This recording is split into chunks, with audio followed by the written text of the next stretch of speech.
Welcome back to అక్కీ and mom channel. ఈరోజు పిల్లలందరూ ఇష్టపడే మంచి స్నాక్స్ డిష్ అయితే చూపించబోతున్నానండి. ఏం లేదా, ఇది కర్ణాటక డిస్ట్రిక్ట్లో చాలా ఫేమస్ అండి స్నాక్స్ అనేది. సో ఈరోజు మీకు చూపిస్తున్నాను. మా అక్కికి కానీ చాలా అంటే చాలా ఇష్టం ఈ స్నాక్స్ ఐటమ్ అనేది. విత్ ఇన్ 5 minutesలో అయిపోతుందండి. అంటే ఏం చేయాలా అని ఈవినింగ్ పూట ఆలోచిస్తాం కదా పిల్లలకి స్నాక్స్ ఏం చేయాలని. సో అంత పెద్ద ఆలోచించాల్సిన పని కూడా లేదు. విత్ ఇన్ 5 minutes అంటే 5 minutesలో అయిపోతుంది ఈ స్నాక్స్ ఐటమ్. దీనికి ఏమేమి కావాలి ఏమి అనేది మీకు చూపిస్తాను. ఓన్లీ 6 అండి, ఏం లేదు. ఫస్ట్ అయితే నానబెట్టిన చింతపండు, నెక్స్ట్ వచ్చి కట్ చేసుకున్న ఉల్లిపాయలు, ఉల్లిగడ్డలు, నెక్స్ట్ బొరుగులండి, తర్వాత నూనె, పసుపు, కారము, ఉప్పు. ఇవి ఉంటే చాలు, ఇంకేమేమి అవసరం లేదు. చింతపండు, ఉల్లిగడ్డలు మెయిన్ ఇంగ్రీడియంట్స్. అండ్ నూనె, కారం, ఉప్పు అవి కూడా ఇంకా రెగ్యులర్గా యూజ్ చేస్తాం కదా, ఇంకా అవి లేదే పని కూడా జరగదు. సో ఇవి రెండైతే మెయిన్ ఇంగ్రీడియంట్స్ అండి. సో ఎలా చేస్తాననేది చూపిస్తాను. ఇది ఏమంటారంటే ఇది స్నాక్స్ ఐటమ్ని చింతపండు బొరుగులు అని అంటారంట అండి, కర్ణాటక డిస్ట్రిక్ట్లో. సో ఇవి ఎలా చేయాలనేది ఇప్పుడు చూపిస్తాను మీకు. డోంట్ స్కిప్ ద వీడియో అండి. స్కిప్ చేస్తే మటుకు మీకు ఎట్లా చేస్తున్నా అనేది కానీ మీకు అర్థం కాదు. So don't skip the video till the end, watch it. And మీ ఇంట్లో కానీ మీరు ట్రై చేసుకోండి. ఫస్ట్ ఇట్లా పెద్ద కడాయి అయితే తీసుకొని నెక్స్ట్ తగినంత నూనె వేసుకోవాలి. అంటే మీకు ఎంత క్వాంటిటీ కావాలంటే అంత క్వాంటిటీ ఆయిల్ అయితే వేసుకోవాలి. నేనైతే ఇంత వేసుకున్నానండి. నేనైతే చెప్పలేను ఎంత వేసుకోవాలా అనేది. సో నేను ఇంత వేసుకున్నా, మీకు కావాల్సినంత మీరు వేసుకోండి నూనె. కొద్దిగా ఇది నూనె అనేది బాగా కాగేంత వరకు పెట్టి ఆవాలు జీలకర్ర వేసుకోవాలండి. మీకు కావాలంటే వేసుకోండి, లేకపోతే లేదు. మా అమ్మ అయితే వేయదు, కానీ నేను వేస్తాను, నాకు ఇష్టం కాబట్టి.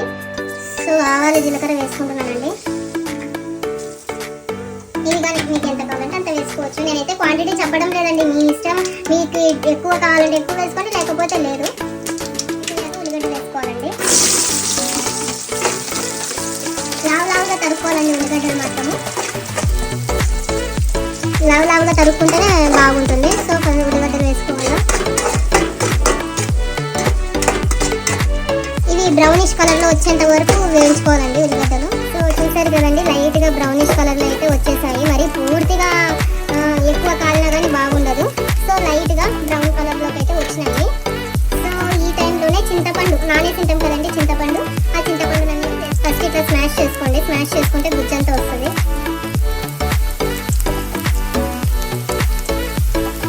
చింతపండుని వేసేసుకున్నామండి. మీకు ఇదిగానండి, ఇది పులుపు ఎక్కువ కావాలి అనుకుంటే చింతపండు అనేది ఎక్కువ వేసుకోండి రసము. లేదు మాకు పులుపు ఎక్కువ వద్దు అనుకుంటే తక్కువ వేసుకోవచ్చు. దీంట్లో కానీ ఏమి క్వాంటిటీ అనేది ఏం లేదు. అది వేసినాక మిగతాది కానీ ఇట్లా స్మాష్ చేసుకొని వేయాలండి. ఇలా వేసుకున్నాక ఒకసారి ఇట్లా కలబెట్టి ఇందులో పసుపు, తగినంత పసుపు, తగినంత కారం వేసుకోవాలండి. కారం కానీ చెప్పను, ఎందుకంటే కొందరు కారం ఎక్కువ తినే వాళ్ళు ఉంటారు, తక్కువ తినే వాళ్ళు ఉంటారు. మేమైతే కారం ఎక్కువ తింటామండి. సో మేము తగినంత కారము. బొరుగులో ఆల్రెడీ ఉప్పు అయితే ఉంటుంది. సో కొద్దిగా ఉప్పు వేసుకోవాలి. కలబెట్టాలండి. ఇది చేసేటప్పుడే చింతపండు అనేది కొద్దిగా అంటే చిక్కగా అవుతుందండి. సో ఏమి ఇట్లా అయ్యింది అనుకోవద్దు. చింతపండు మామూలుగా ఇంకా థిక్నెస్ రావాలి. మరి థిక్నెస్ అంటే పూర్తి థిక్నెస్ కాదు, లైట్గా థిక్నెస్ వచ్చేంత వరకు పెట్టుకోవాలి. అంటే కారము, ఉప్పు, పసుపు పచ్చి వాసన వస్తుంది కదా, అది పోయేంత వరకు సిమ్లో పెట్టి ఉడకబెట్టుకోవాలి. సో ఇది అయిపోయినాక బొరుగులు వేసుకోవాలండి. దీంట్లో ఇది స్టవ్ ఆఫ్ చేసుకొని వేసుకోవాలండి. మరి స్టవ్ మీద పెట్టి అట్లనే కలుపుకుంటారో అట్లా చేయొద్దండి. ఆఫ్ చేసుకొని బొరుగులు వేసుకోవాలి. సో ఇంతేనండి బొరుగులు. మళ్ళీ కొబ్బరి పొడి కావాలనుకున్న వాళ్ళు వేసుకోండి, లేకపోతే లేదు. కానీ కొబ్బరి పొడి వేస్తేనే బాగుంటుంది. సో కొబ్బరి పొడి వేసుకున్నాము. కొబ్బరి పొడి ఎక్కువ చేసినాం కాబట్టి ఎక్కువ వేస్తున్నాము. మరి మీరు అట్లనే వేసుకోవద్దండి, ఎక్కువ వేసింది కదా అని. సో ఇంతేనండి, చింతపండు బొరుగులు. ఏం లేదు, తొందరగా అయిపోతుంది. విత్ ఇన్ 5 minutesలో అయిపోతుంది. పిల్లలకి కానీ అంటే పుల్లగా కారంగా నోటికి చాలా బాగుంటుంది. So don't miss. చేసుకొని ఒకసారి చూడండి, బాగుందో లేదో చెప్పండి, కమెంట్లో కమెంట్ చేయండి. నెక్స్ట్ చాలా అంటే చాలా బాగుంటుందండి, కంపల్సరీగా ఒకసారి చూడండి. Next subscribe to my channel, don't miss it. Subscribe చేయండి, ఎలా ఉందనేది కమెంట్లో కామెంట్ చేయండి. Okay, bye. Thanks for watching. ఈ వీడియో మీకు నచ్చినట్టయితే లైక్ చేయండి, సబ్స్క్రైబ్ చేయండి అండ్ కామెంట్స్ కూడా చేయండి.